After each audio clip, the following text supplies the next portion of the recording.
महमूद गजनवी अक्सर अपने दरबार में लोगों की फरियाद सुनते। अगर किसी पर ज़्यादती हुई होती तो सज़ा सुनाते, अगर झगड़ा हुआ होता तो सुलह करवाते या इसी तरह दूसरे मसाइल भी हल करते। सुल्तान महमूद गजनवी के पास एक दिन एक शख्स चकोर लेकर आया जिसका एक पाँव नहीं था। जब सुल्तान ने इससे चकोर की कीमत पूछी तो इस शख्स ने इसकी कीमत बहुत महंगी बताई।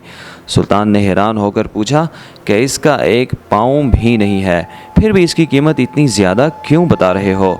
तो वो शख्स बोला कि जब मैं चकोरों का शिकार करने जाता हूँ तो ये चकोर भी शिकार पर साथ ले जाता हूँ, वहाँ जाल के साथ इसे बांध देता हूँ और ये बहुत अजीब सी आवाज़ें निकालता है और दूसरे चकोरों को बुलाता है। इसकी आवाज़ें सुनकर बहुत से चकोर आ जाते हैं और मैं इन्हें पकड़ लेता हूँ। सुल्तान महमूद गजनवी ने इस चकोर की कीमत इस शख्स को देकर चकोर को ज़बह करवा दिया। इस शख्स ने पूछा कि इतनी कीमत देने के बावजूद इसको क्यों ज़बह करवाया? सुल्तान ने इस पर तारीख़ी अल्फाज कहे, जो दूसरों की दलाली के लिए अपनों से गद्दारी करे इसका यही अंजाम होना चाहिए। इसीलिए कहा जाता है कि अपनों से गद्दारी और बेवफाई मौत का सबब बनती है। इस दुनिया में अपनों के रिश्तों से बेहतर और कोई चीज़ नहीं, इसलिए अपने रिश्तेदारों की कदर कीजिए और इन्हें कभी नुकसान पहुंचाने की कोशिश न करें। नाज़रीन गिरामी, ये थी आज की हमारी मुख्तसर सी इन्फॉर्मेटिव वीडियो।